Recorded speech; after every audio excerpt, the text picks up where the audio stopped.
오늘 19절의 말씀에 보면은 이렇게 말씀합니다. 허락하지 아니하시고 그에게 이르시되 집으로 돌아가 주께서 내게 어떻게 큰 일을 행하사라고 하면서 너에게 어떻게 큰 일을 행한 것을 네가 가족들에게 전하라, 알리라 라고 말하는데, 그래서 제목을 제가 예수님께서 행하신 큰 일이 무엇인가, 오늘 이 귀신 들렸던 이 사람에게 내가 너에게 행했던 큰 일을 가족에게 알리라고 했잖아요. 그러면 오늘 5장 1절부터 22절에서 뭔가 예수님께서 큰 일을 행하셨다라는 거잖아요. 그 큰 일의 첫 번째가 무엇인가를 봤을 때에 2절부터 13절까지 나오는 마귀의 권세를 이기시는 큰 일을 행하셨은 줄로 믿습니다.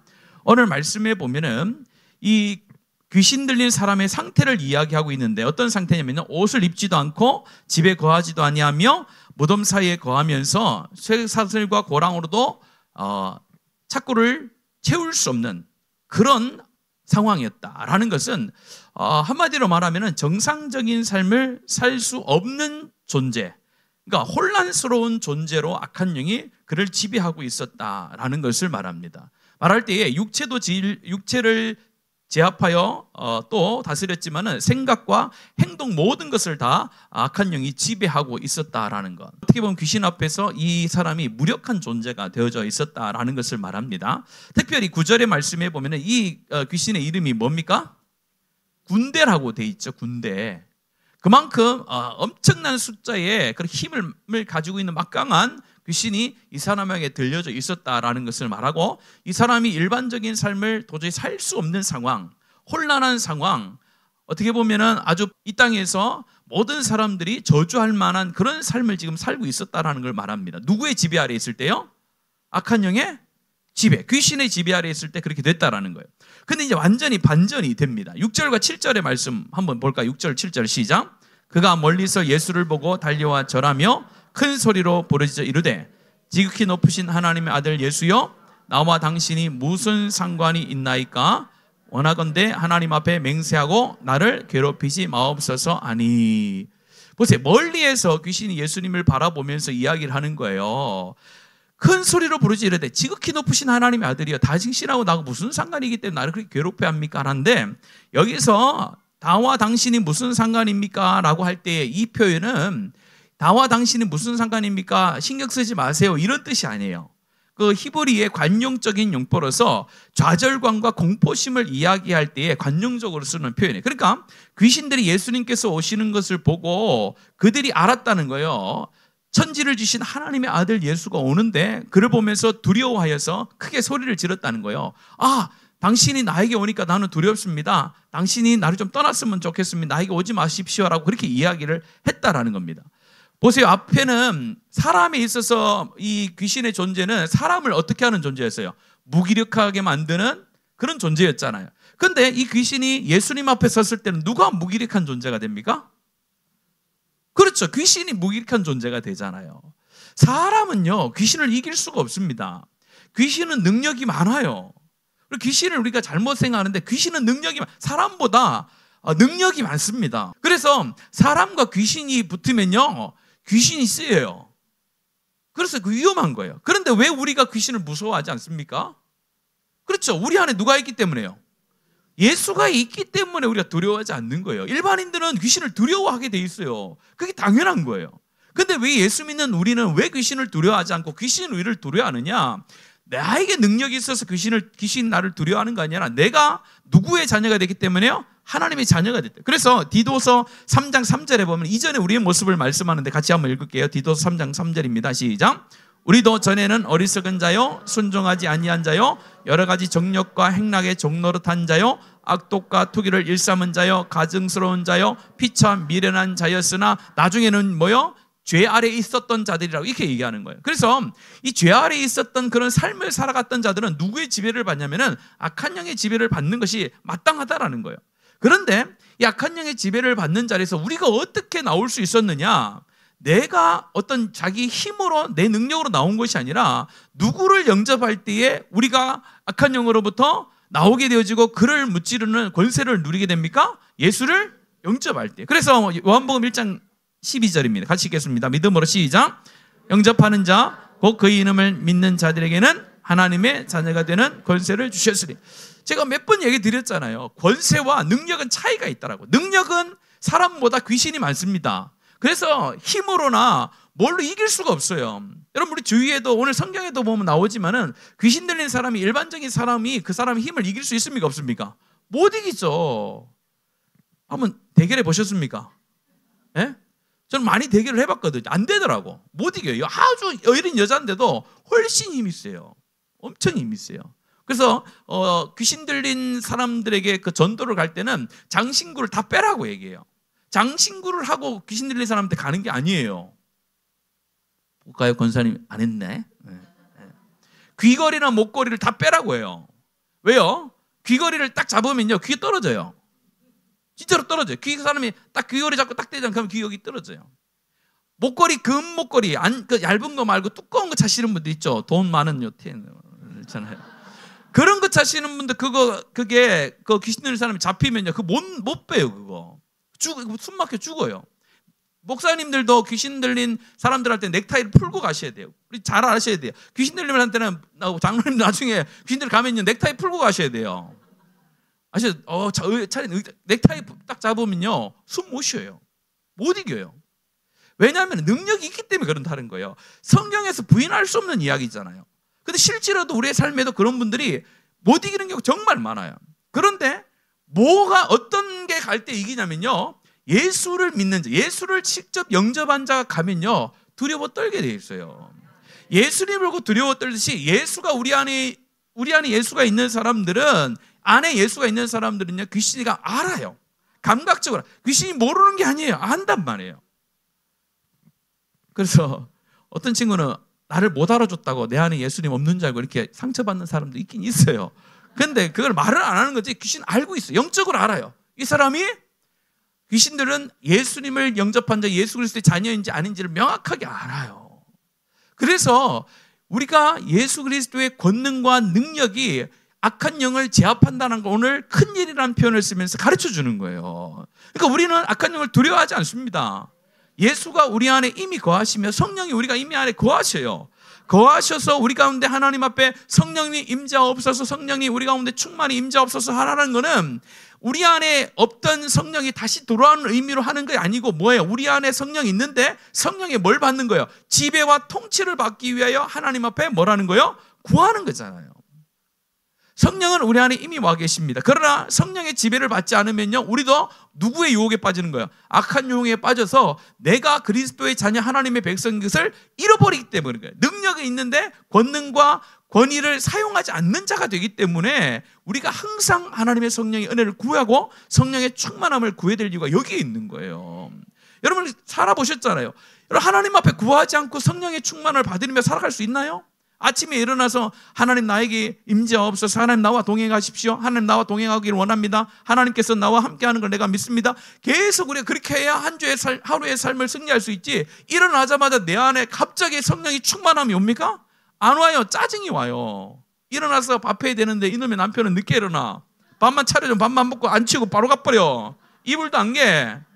화장실 들어가면 어때요? 난리예요. 그러면 그때 성령이 우와 좋다 이러면서 막 치우세요? 아니잖아요. 다 놔두고 성령체 앞에 성령씨가 쫙 보는 거죠. 인내해라. 그러면 아침에 늦게 일어나는 게 딱 용서가 되는 거죠. 참으라. 그럼 뭐요? 밥을 먹고 안 치고 한 것도 참아라. 그러면서 성령의 지배를 받게 되는 거예요. 가만히 있으면 성령의 충만함이 절대로 지배를 받을 수가 없는 게 인간의 악함이에요. 악한 영은 우리를 하나님의 백성에서 끊을 수 없어요. 끊을 수는 없어요. 그러나 누릴 수 없게는 할 수 있어요. 제가 그걸 대학 때 알았거든요. 제가 얼마나 철두철미하게 율법의 주의를 살았냐면은 새벽 기도를 한 거면 하나님이 기도응답을 안 하는 줄 알았어요. 진짜로. 그래서 엄청 피곤해도 제가 대학 때부터 새벽 기도를 갔어요. 시험 치는데 미쳤죠. 시험 공부를 해야 되는데 새벽 기도를 가가지고 졸고 막 안 가고 공부를 했어야 되는데, 근데 새벽 기도 안 가면 하나님이 시험을 망치게 할 거라는 그런 생각을 하고 실제 신앙생활을 했어요. 그러면서 하나님의 자녀됨의 이 권세가 능력이 얼마나 큰지를 내가 여러 선교단체를 여러 성경을 보면서 깨닫게 됐어요. 그러면서 굉장히 자유스러워졌어요. 하나님이 나에게 이만한 자유를 줬지만은 나는 그 자유에 대한 책임으로 내가 최선을 다하여 사는 것이다. 그래서 많은 사람들이 하나님의 응답을 구할 때 간절함으로 구해야 된다는데 뭐냐면요, 내가 하나님 앞에 100% 간절함을 가지고 있어야 돼요. 그래 하나님이 나에게 100% 역사하세요. 근데 하나님의 은혜를 50% 50대로 이렇게 생각하는 사람이 너무 많아요. 50은 자기가 기도하고 50은 하나님이 채워주니까 50 기도하고 믿음으로 나가는 거예요. 이 정도면 됐지, 하나님이 응답하겠지라고 하면요, 안 돼요. 내가 진짜 100%를 전심을 다해 하나님 앞에 간구하고 하나님을 찾아야 하나님이 너 100%로 역사하세요. 우리가 하나님을 자꾸 이용하는 거예요. 그게 나 50% 했으니까 하나님 50% 채워줘야 돼요. 나 50% 이 정도 했잖아요, 그러니까 채워주세요. 그거는요, 하나님을 잘못 아는 거예요. 하나님 앞에서 바울 사도도 이야기하잖아요. 죄와 싸우되 뭐하기까지 싸우라고요? 피 흘리기. 왜 그 말을 하세요? 가만히 있으면 성령이 충만이 되고 가만히 은혜 있으면 은혜가 되고 가만히 있으면 죄를 이길 수 있는데 왜 죄와 피 흘리기까지 싸우라고 하세요? 그렇지 않으면 죄라는 것은 죄를 일으키는 악한 영의 유혹은 우리보다 능력이 많아요. 그래서 우리가 뭘 잘하는지 뭘 잘못하는지 명확하게 알아요.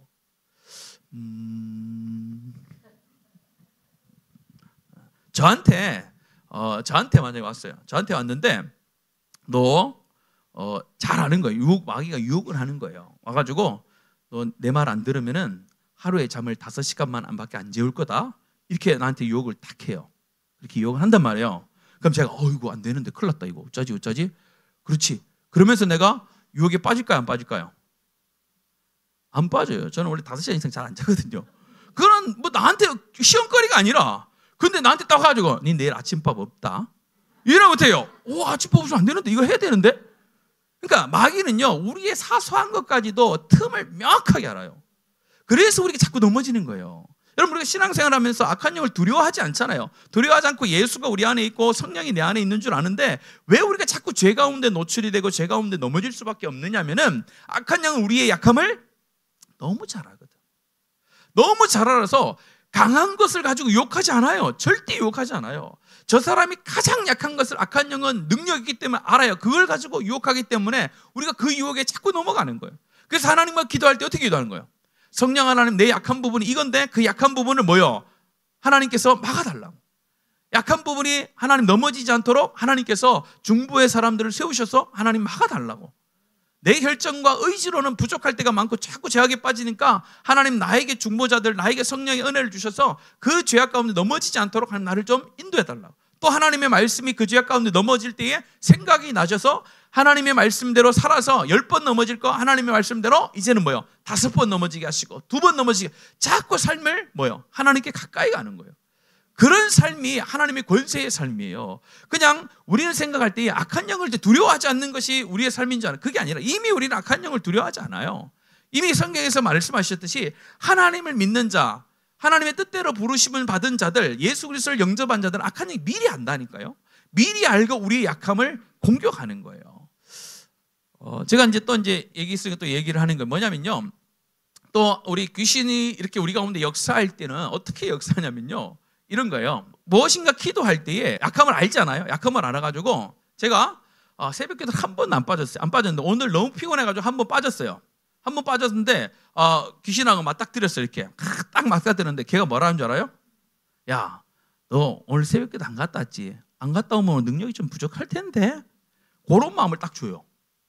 그런데 생각해보자. 내가 오늘 새벽기도 갔다 왔으면요, 그런 유혹이 안 넘어져요. 안 넘어져요. 근데 마음에 그렇네? 오늘 아침에 내가 무장을 안 하고 왔는데 오늘 안 되겠는데? 이런 생각이 얼핏 든단 말이에요. 그때 악한 영이 틈을 타는 거예요. 그래서 오늘 이 말씀 속에서 보세요.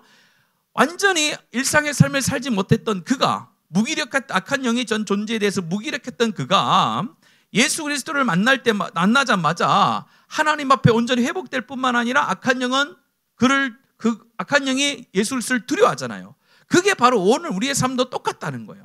예수 그리스도를 우리가 영접하고 하나님의 자녀가 됐다라는 신분의 변화, 존재의 변화가 있기 때문에 존재의 변화는 그 누구도 뺏을 수 없어요.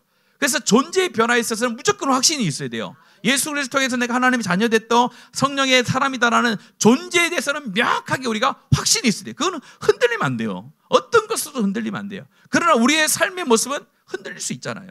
그래서 우리가 악한 영을 대적하고 성령의 은혜를 구하는 게 여기에 있습니다. 그래서 여러분들 오늘도 우리의 삶 가운데 눈에 보이는 악한 영, 귀신 들린 사람들 없더라도 우리 안에는 항상 그런 욕이 있다라는 거예요. 눈에 보이진 않지만은 내가 넘어지는 것들이 악한 영들이 우리 가운데 그런 마음을 주는구나. 하나님 그 마음을 하나님 제어하여 달라고 기도해야 되는 거예요. 그래야 우리가 하나님의 자녀로 살아갈 수 있는 거예요. 그래서 여러분들 하나님 앞에 갈 때 오늘 또 보면은 오늘 말씀에 보면 이렇게 돼 있어요. 뭐라고 돼 있냐면은 예수님께서 오실 때에 두려워 떨었다고 했어요. 근데 두려웠던 게 올 때 두려웠던 거 아니에요. 오시기 전에 오시면서 예수님께서 뭘 하셨어요? 귀신을 향하여 명하셨던 거예요. 귀신을 향하여 명하셨어요. 그러면서 명하셨는데 크게 한 것이 아니라 마음속으로 명하셨던 거예요. 명하시면서 저쪽에 귀신을 보고 귀신 나가라 하고 이렇게 마음속으로 딱 왔는데 그거 아는 거죠. 우리를 하나님 떠나가게 말라고. 우리 떠나가야 하지 말라고. 그렇게 딱 알아채잖아요. 그래서 우리가 뭐 귀신이나 쫓아낼 때 큰 소리를 안 해도요. 알아요. 그래서 목이 쉬도록 그렇게 하실 필요는 없어요. 목 쉬어가 안 좋아요. 우리 손이에요. 그래서 여러분들 어쨌든 하나님에 대한 자녀됨의 그 확신과 권세는 악한 영을 두렵게 떨게 하는 유일한 무기입니다. 다른 것으로는 절대 안 돼요. 내가 오늘 새벽기도 나왔기 때문에 오늘 금요기도 때 내가 철회했기 때문에 귀신이 나간다. 그거는 말도 안 되는 거예요. 그거는 아무 의미 없는 거예요. 그게 아니라 예수의 능력이 우리 가운데 있기 때문에 악한 영이 두려워 떠는 줄로 믿습니다. 여러분들 그 마음을 가지고 여러분들의 모난 부분들, 여러분들이 악한 영들에게 계속 틈으로 보여주는 부분들이 있잖아요. 그걸 막아서야 되는 거예요. 하나님 이걸 막아달라고. 하나님 이걸 막아주십시오. 그래서 내가 넘어지지 않겠습니다라는 그런 결단을 갖고 항상 사셔야 돼요. 자, 두 번째는요. 오늘 말씀에 보면 큰 일이 있는데 무슨 큰 일이냐면요. 두 번째 이 큰 일이라는 것은 뭘 가르쳐 주냐면은 사람이 이 세상에서 가장 귀하다는 걸 가르쳐 줘요. 오늘 시간으로 다 살펴볼 수는 없지만요. 오늘 말씀에 보면은 10절과 13절 사이에 보면은요. 이 돼지떼가 나와요. 이 군대 귀신이 들렸는데 군대 귀신은 보통 로마의 군대를 가르칠 때 6,000명 가량을 이야기해요. 그러니까 6,000명은 안 돼도 2,000마리의 귀신이 들려 있었다는 거죠. 2,000마리 돼지떼가 죽었으니까요. 자, 그렇게 봤을 때 이 돼지떼가 죽는 장면이 오늘 굉장히 상세하게 기록되어 있어요. 그냥 굳이 돼지떼가 죽었다 이러면 되는데 2,000마리가 물에 빠져서 죽었다 그랬어요. 자, 오늘 예수님께서 두 가지의 모습을 보게 해요. 첫 번째 모습은 이 사람이 온전케 돼서 옷을 입고 지금 사람들 앞에 서 있는 모습을 한번 보여주고, 두 번째는 2,000마리 돼지 한 번만 보셨어요? 저도 못 봤어요. 2,000마리 돼지가 얼마나 많은지 모르겠지만 2,000마리 돼지떼가 이 갈릴리 바다에 들어가가지고 죽었다. 여러분들 아마 그런 일은 역사 이래로 없었을 거예요. 갈릴리 호수가 생긴 이후로 돼지떼가 2,000마리 된 게 한 번도 없었어요. 그리고 지금 예수님께서 가고 계시는 거라사 지방은 갈릴리가 이렇게 있으면은 왼쪽에가 여기가 예수님께서 가버나움 또 그다음에 뭐 사마리아 이렇게 사역을 많이 하셨던 동네고, 오른쪽 동네 있죠. 오른쪽 밑에를 거라사이라고 하는데 거기에는 이방 민족들이 살아요. 왜냐하면 돼지떼가 있었잖아요. 이스라엘 백성들은 돼지를요 부정한 동물로 여겼거든요. 그래서 돼지를 치지 않아요. 그럼 돼지떼를 치고 있었던 사람, 돼지떼를 치던 그 무리들, 함께 있었던 사람들은 유대인이라는 말입니까? 아니면은 이방인이라는 말입니까? 이방인이죠.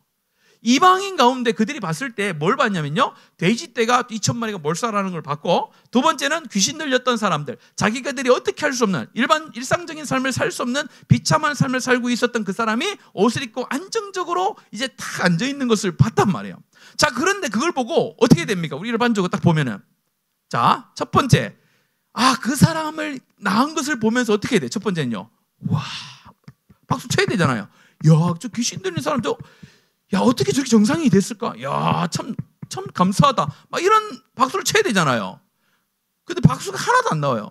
안 나오고 뭐라고 합니까? 두려웠다고 했어요. 두려워했다라고. 15절과 17절에 보면은 그들이 두려워하고 예수께 지방에서 떠나기를 강구하였다. 이렇게 두 번이나 얘기해요. 여기서 떠나기를 강구하였다라는 걸 성경에서 존댓말로 썼습니다만은 이것을 우리 그냥 그 반말로 쓰면요, 뭐가 될까요? 당장 떠나거라 이거예요. 당장 이것을 떠나거라. 한번 생각해 보세요. 예수님께서 이 땅에 오신 게 아니고 갈릴리 자기 동네에 와가지고 자기 아무도 못 고치던 귀신을 한 번만 해요. 2,000명이나 들었던 그 무시무시한 그 귀신 들린 사람을 예수님께서 오자마자 손도 안 대고 싹 고쳐줬단 말이에요. 자, 그러면은 그 동네 사람들이 뭐라 해야 돼요? 떠나가라 이러지 말고 두려워하는 게 아니고 환영하면서 야, 예수님 우리 집에도 그런 사람 몇 명 있는데 와, 우리 집에 좀 와보실 이렇게 해야 되잖아요. 근데 왜 그들이 두려워서 빨리 떠나가세요라고 이렇게 얘기했을까요? 아까 얘기했잖아요. 두 결과가 있다고 했어요. 첫 번째는 온전하게 되어서 앉아있는 사람과 두 번째 어떤 거요? 돼지떼 2천만. 그러니까 이 사람들 눈에는 뭐가 보였던 거예요? 다 바다의 반 2천마리잖아요. 자, 한 명 고칠 때 2천마리 죽었어요. 자, 그럼 2명 고치면 또 몇 천마리 죽는 거예요? 4천마리요. 3명 고치면요? 5천마리. 그 동네 돼지 다 죽어요.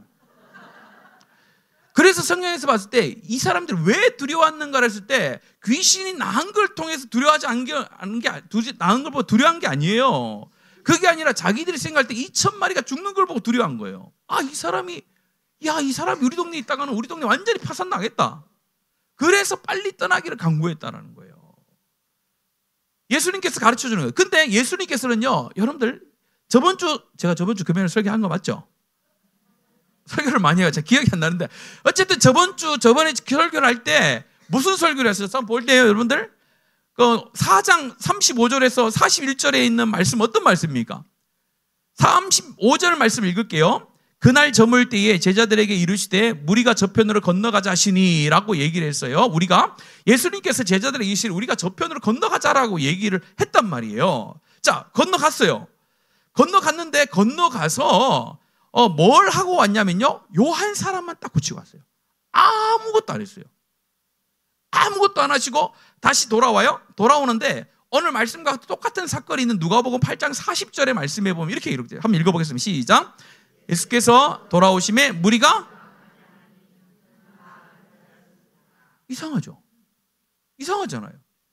그러면은 예수님께서 여기에서 풍랑을 만나게 할 때도 하나님께서 의도하신 계획하심과 섭리하심의 사건이 있었잖아요. 누구를 가르쳐주는? 제자들을 가르쳐주기 위한, 내가 창조주 하나님이다라는 것을 가르쳐주기 위한 그 과정으로서 풍랑을 만나게 하시고 풍랑을 잠잠케 하셨단 말이에요.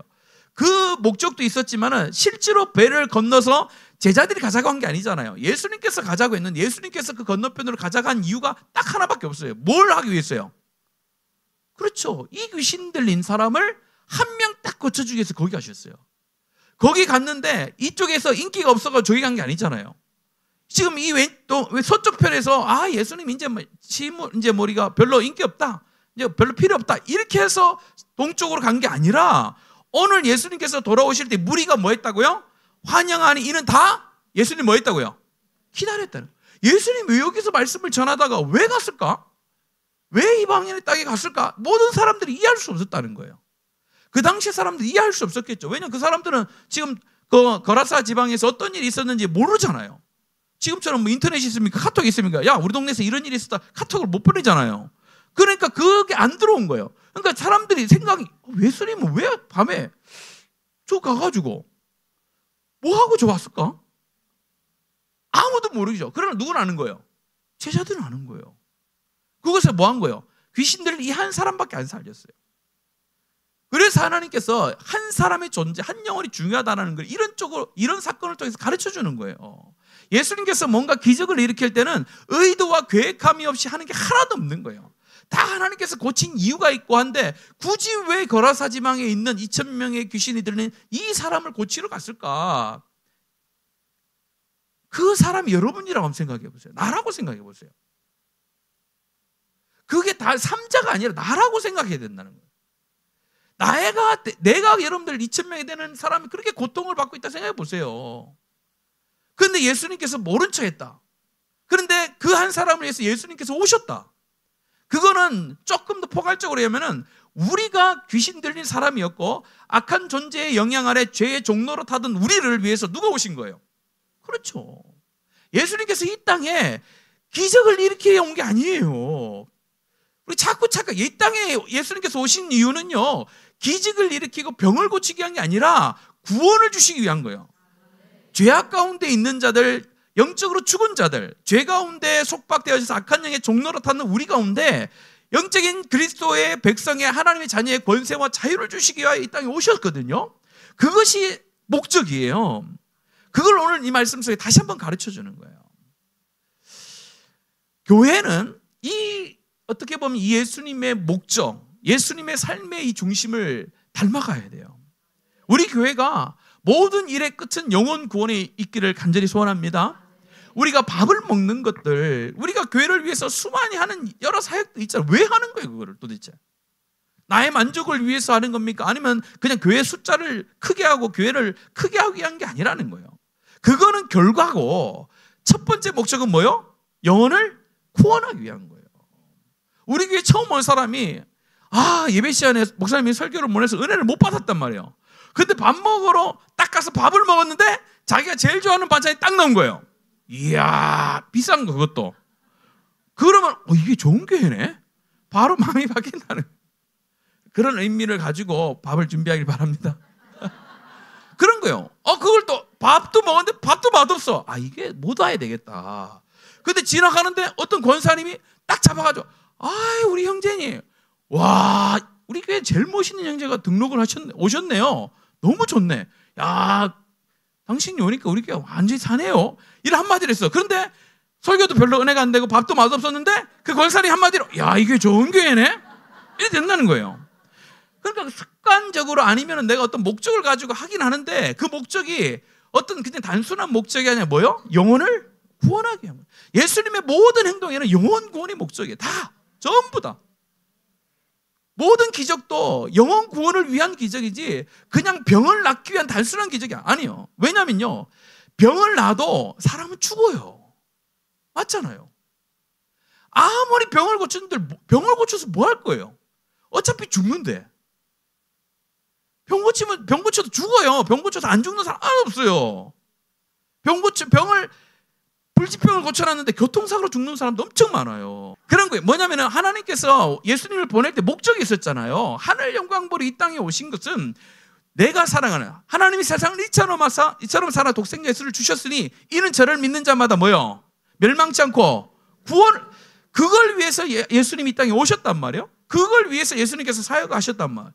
그러면 예수님께서 십자가에 돌아가시면서 우리 가운데 명령을 내셨는데 무슨 명령이에요? 너에게 사명을 준다는 거예요. 내가 맡은 사명을 성령과 함께 너는 그 사명을 함께 이루어가라는 거예요. 예수님 떠나가서 우리 혼자 하는 게 아니라 성령을 보내셔서 우리 안에 예수께서 하셨던 더 큰 능력도 너희들이 행할 수 있으니까 믿고 너는 복음을 증거하라. 그래서 구원받는 자들을 많게 하라. 그게 목적이에요. 사람을 귀하게 하라는 거예요. 한 사람의 육신의 삶이 아니라 영혼을 구하기 위한 거예요. 그래서 우리 교회가 어쨌든 올 한 해 동안에 교회를 사이즈를 키우기 위한 어떤 그런 선심과 사역이 아니라 영혼을 구원하는 사역 가운데 집중하는 은혜가 있기를 원합니다. 그렇게 집중하면 하나님이 부흥의 역사는 일으키시는 거예요. 부흥은 사람이 일으키는 게 아니에요. 부흥은 제가 뭐 여기서 가감히 얘기할 수 있지만은 저는 우리 교회가 몇 명이 됐으면 좋겠습니다라는 말을 절대 안 할 거예요. 왜냐하면 해도 안 되거든요. 절대 안 돼. 그렇게 될 수가 없어요. 그거 절대 안 돼요. 절대. 그렇게 된다는 거는 완전 미신이에요. 완전 미신. 하나님의 교회를 며칠 날 몇 명까지 만든 그건 완전 미신이지. 그건 하나님의 손에 달려 있는 거지. 구원하심이 하나님에 있는 것이지. 어떻게 그게 사람에게 달려 있는 게 있어요? 그래서 하나님의 모든 중심. 구원, 나는 도구일 뿐이에요. 내가 열심히 영혼 구원을 위해서 수고했더니 하나님께서 열매로 교회에 하나님의 사람들 세우시는 거예요. 사도행전에는 교회가 그랬던 거예요. 그래서 그 교회가 흩어지지 않고 계속 모여서 자기들만 노니까 어떻게 되는 거예요? 하나님께서 핍박을 주셔서 흩어지게 하시는 거예요. 하나님의 교회가 영혼 구원에 집중하지 않고 자신들 가운데 집중할 때 하나님 흩으시거든요. 그래서 우리 교회도 어쨌든 영혼 구원에 모든 초점을 맞추고 우리의 삶을, 우리의 모든 신앙을 다 드리는 저와 여러분 되기를 간절히 원합니다. 마지막은요, 제가 설명을 안 드리고 세 번째 큰 일은 이 거라사인 이 귀신 들렸다가 회복된 사람에게 있어요. 예수님 따라가겠습니다 했더니 따라다니면 얼마나 좋아요. 간증거리잖아요. 야, 가면서 네 간증 한번 해봐. 딱 그러면 어떻게 돼요? 내가 옛날에 2,000명의 귀신이 들렸었는데 아십니까? 2,000명의 딱 그러면 사람들 얼마나 이야, 예수님 예수님 안 따라오게 하잖아요. 그거 오지 말라는 거예요. 필요 없다는 거예요. 그래서 뭐라고 해요? 네 집에 가라. 네 집에. 네 집에 가서 뭐요? 예? 그렇죠. 하나님께서 너에게 어떤 큰 일을 하셨는지를 전하라. 삶의 현장 속에 가라는 거예요. 삶의 현장 속으로. 삶의 현장 속으로 가서 네가 만난 하나님을, 네가 만난 나를 뭐 하는 거예요? 간증하는 거예요. 여러분들이 일상의 삶은요, 삶의 현장은 선교지라고 생각하셔야 되는 거예요. 그곳에 가서 그냥 내가 돈을 번다라는 개념이 아니라 그곳에 하나님 나를 보내주셔서 다른 곳에서, 교회에서 간증하는 게 아니라 어디서 간증하라는 거예요? 그렇죠. 교회에서는 간증할 필요 없어요. 다 간증거리들 다 있어요. 맞잖아요. 얼마나 많아요. 간증거리 수없이 많은데 지금 이 자리에 있는 것도 간증 아닙니까? 맞죠? 제가 자다가 못 올 수도 있잖아요. 근데 딱 깨서 딱 왔잖아요. 여러분들 피곤해서 지금 못 올 수도 있는데 하나님 여러분 불러서 교회를 딱 오게 하셨잖아요. 아무나 오는 게 아니거든요. 아무도 오는 게 아니에요. 예배의 자리는 아무나 오는 게 아니거든요. 하나님의 특별한 섭리와 은혜가 있는 사람이 예배를 드릴 수 있는 자격과 특권을 가지고 예배당에 오는 거예요. 그러면은요, 실제 간증의 삶은 어디에서 하는 거냐? 그렇죠. 삶에서 하는 거예요. 안 믿는 사람에게 가서 내가 예수를 믿었더니 이렇더라. 야, 니도 한번 믿어볼래? 너무 좋더라. 그럼 진짠가 하고 오잖아요. 왔는데 진짜 그런 사람들이 많아. 그래서 삶의 사명은요, 교회에 있는 것이 아니라 삶의 현장 속에 있는 줄로 믿습니다. 이 사람이 뒤에는 기록되지 않았어요. 뒤에는 기록되지 않았는데 어떻게 살았을까요? 지금 이 사람이 살고 있는 데는 유대인이 삽니까? 이방인이 삽니까? 이방인이 살잖아요. 이방인은 예수님이 누군지 몰라요. 이방인들에게는 예수가 누군지 모른다. 그 예수를 지금 전하는 사명자로 불렀어요. 아마 이 사람은 그 지역에서 전도왕이 됐을 거예요, 아마. 그래서 교회도 세웠을 거예요. 그것을 굳이 성경에 기록하지 않았기 때문에 우리가 생각하지 않지만은 그렇게 결과가 분명히 하나님께서는 나타나시는 도구로 이 사람을 사용했다는 거예요. 우리 교회도 이런 사명을 가지고 우리 성도들이 삶의 현장 속에 나갔으면 좋겠어요. 그냥 교회에서 은혜 받은 걸로 끝나고 우리끼리 이렇게 놀고 간증하는 것으로 끝나는 것이 아니라 실제 삶의 간증 속, 삶의 속에서 간증하고 살아계신 하나님을 나타내 보일 수 있는 그런 신앙인, 그런 사람이 있어야 교회에 힘이 있는 거 아닙니까? 그래야 세상 사람들이 교회를 두려워하는 거예요. 야, 교회 대단한 사람들이구나. 그런 게. 그래서 여러분들 오늘 이 큰 일, 세 가지. 첫 번째 큰 일은 뭐라고 했습니까? 악한 영을 제압하는 권세가, 그렇죠, 예수 안에 있다라는 거. 그 예수 안에 있는 권세가 누구한테 있다는 거예요? 우리 안에도 있다라는 거예요. 두 번째는 이 땅에서 가장 중요한 건 뭐라고요? 영혼 구원. 한 영혼의 그 구원하심이 하나님의 온 목적이 달려있다. 세 번째는요, 우리의 사명은 그냥 교회 안에서 간증하고 우리끼리 노는 게 아니라 뭐예요? 밖에 있다. 삶의 현장 속에서 내가 만난 그 예수 그리스도를 간증하며 전하는 것이 우리의 사명이란, 그걸 가르쳐주기 위한 것을 가르쳐서 큰 일이라고 한 거예요. 오늘 이 세 가지의 큰 일이 우리 교회 가운데 또 성도들 가운데 넘쳐나기를 간절히 바랍니다. 이 시간 우리 함께 마음을 모아서 찬송했으면 좋겠는데, 우리 가사 하나를 한번 기억하시면서 하나님은 너를 지키시는 자거든요. 우리 한번 가사를 여러분 잘 생각하시고 함께 찬송했으면 좋겠습니다.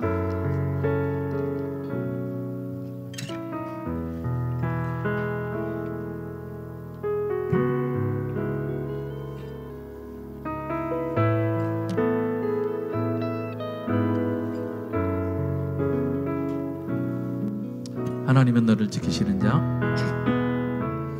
하나님은 너를 지키시는 자, 너의 우편에 그늘 되시니 낮의 해와 밤의 달도 나를 해치 못하리.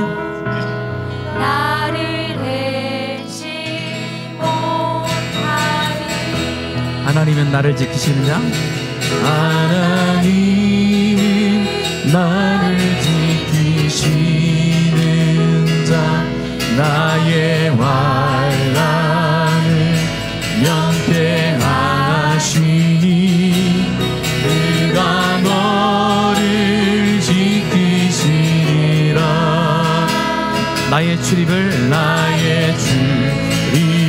지키시리라. 눈을 들어 산을 보아라. 눈을 들어 산을 보아라. 나의 도움 어디서 오나? 나의 도움을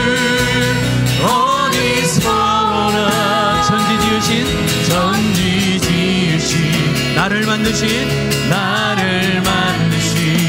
여호와께로다. 여호와께로다. 눈을 들어 산을 보아라. 눈을 들어 산을 보아라. 우리 도움 어디서 오나? 우리 도움 어디서 오나? 천지 지으신 나를 만드신 여호와. 우리 믿음을 담아서 다시 한번 고백합시다. 하나님은 나를 지키시는 자. 하나님은 나를 지키시는 나의 우편에 그를 되시니 낮에 해와 밤의 날도 나를 잊지 못하리.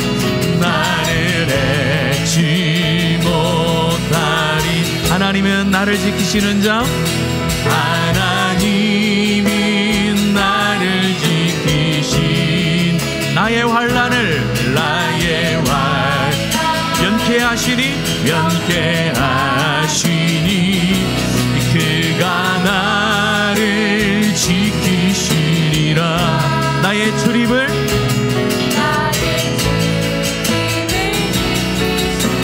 우리 믿음의 눈을 들어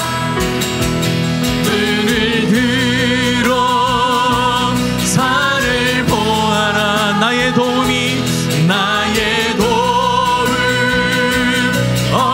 어디서나? 천지 지으신 나를 만드신 여호와께로. 천지 지으신 나를 만드신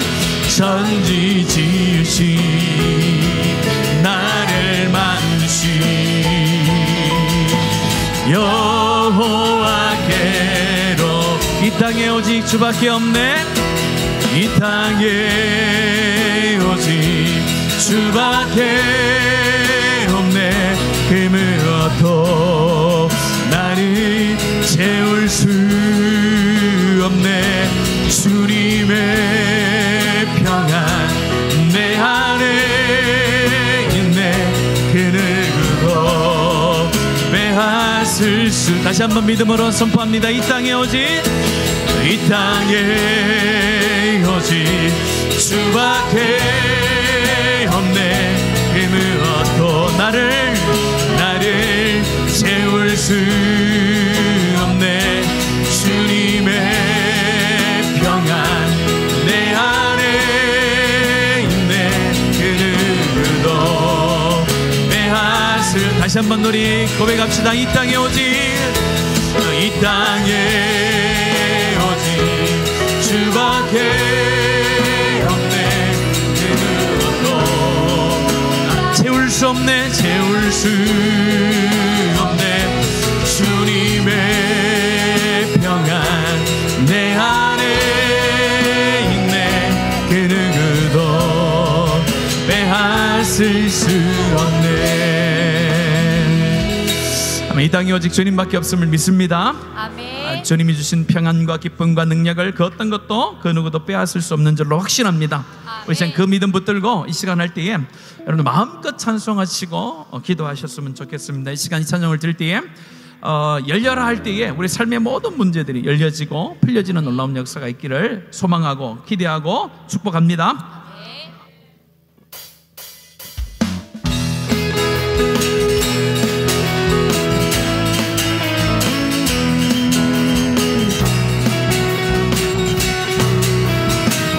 어두워진 세상길을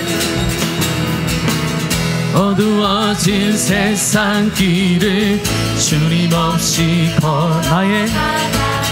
나의 영혼 어두워졌네. 어느 것이 길인지 어느 것이 진리인지 아무것도 알 수 없었네. 아멘. 주님 없이 살아가는 모든 삶, 질패와 좌절 좌절뿐이네. 사랑하는 나의 주님 내 영의 눈을 뜨게 하소서. 눈을 뜨게 하소서. 열려라 해마다 열려라. 눈을 뜨게 하소서. 죄악으로 나의 영혼을 나의 눈을 뜨게 하소서. 아무것도 할 수 없고 아무것도 볼 수 없고 아무것도 들을 수 없네. 세상에서 방황하 이리저리 헤매 사랑하는 주. 다시 한번 고백할까요? 아무것도 할 수 없고 아무것도 할 수 없고 아무것도 볼 수 없고 아무것도 들을 수 없네. 세상에서 방황하며 이리저리 사랑하는 우리 주님을 사랑하는 주님 만났네. 어두웠던 나의 눈이 열리고 어두웠던 나의 눈이 열리고 막혔던 귀가 열렸네. 아멘. 답답했던 나의 마음 열리고 나의 영혼 살리네. 나의 영혼 살리네. 열려라 해봐봐 열려라. 눈을 뜨게 하소서. 죄악으로 어두워진 나의 영혼을 나의 눈을 다시 한번 믿음으로 선포합시다. 열려라 바다 열려라 해바다 열려라. 눈을 뜨게 하소서. 아멘. 죄악으로 어두워진 나의 영혼을 나의 눈을 뜨게 하소서. 나의 등 뒤에서 나를 도우시는 주. 나의 인생길에서 지치고 떠나요 매일처럼 주저앉고 싶을 때 나를 밀어주시네. 일어나 걸어라 내가 새 힘을 주리니. 일어나 너 걸어라 내 너를 또 주님의 말씀인 줄로 믿습니다. 나의 등 뒤에서 나를 도우시는 주 평안히 길을 갈 때 보이지 않아도 지치고 골하여 넘어질 때면 다가와서 우리 다시 한번 고백합시다. 나의 등 뒤에서 나를 도우신 평안히 길을 갈 때 보이지 않아도 지치고 고나여 넘어질 때면 다가와 손 내미시네. 일어나 걸어라 내가 새 힘을 주리니. 일어나 너 걸어라 내 너를 도우리. 일어나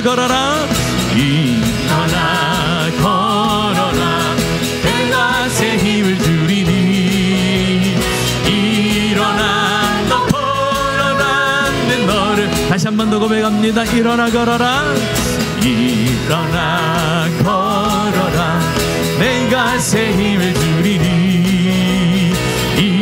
일어나 너 걸어라 내 너를 우리 3절 합시다. 나의 등 뒤에서 나의 등 뒤에서 나를 도우시는 주 때때로 뒤돌아보며 보이지 계신 주 잔잔한 미소로 바라보시며 나를 재촉하시네. 일어나 걸어라 일어나 걸어라 내가 새 힘을 주리니. 아멘.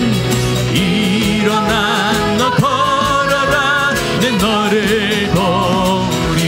일어나 걸어라 내가 새 힘을 주리니.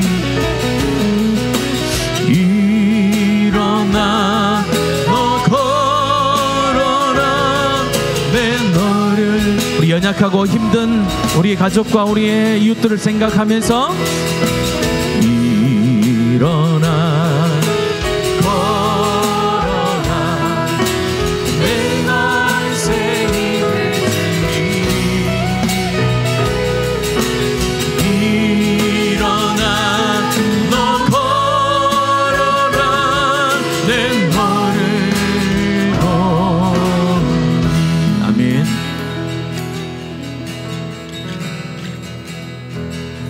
주는 나를 기르시는 목자요 나는 주님의 귀한 어린 양.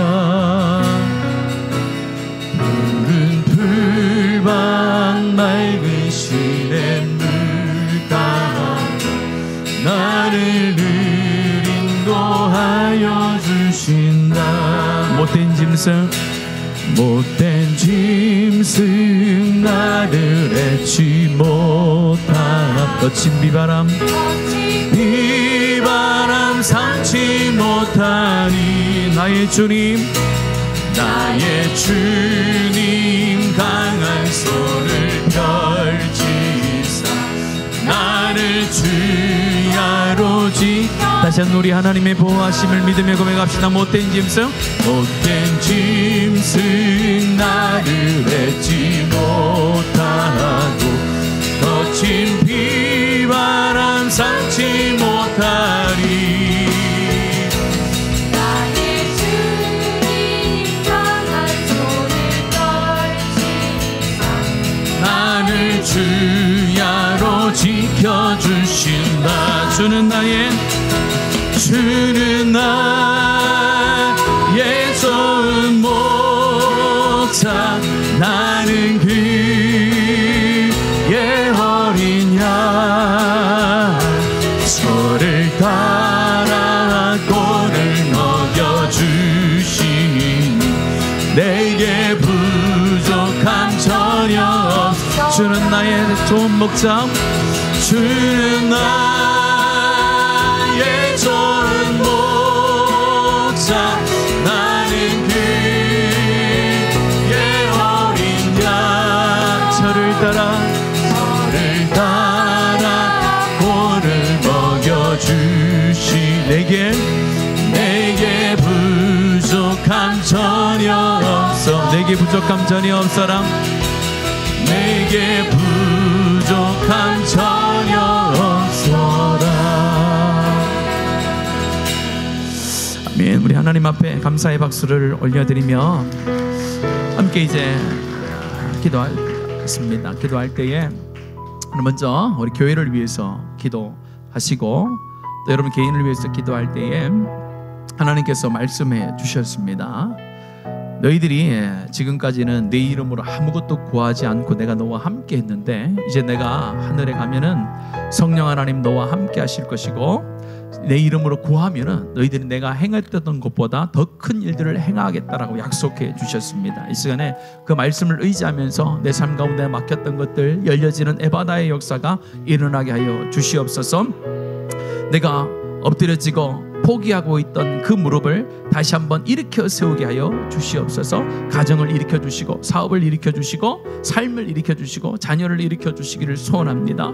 하나님, 우리 교회 가운데도 하나님의 권능의 역사, 놀라운 구원의 역사, 영혼 구원의 역사가 넘치도록 하나님 역사해 주시옵소서. 우리 교회가 이 시대와 민족을 책임지는 교회 될 수 있도록 기도하시고, 또 하나님이 지금 이 시간에 또 우리 나라와 민족과 열방 가운데서 주의 복음을 증거하는 수많은 선교사님들인데 그들도 기억하면서 하나님 역사해 주시옵소서. 이 시간에 주님의 이름을 크게 3번 부르고 하나님 앞에 간절함으로 기도하며 나가도록 하겠습니다. 주여, 주여, 주여.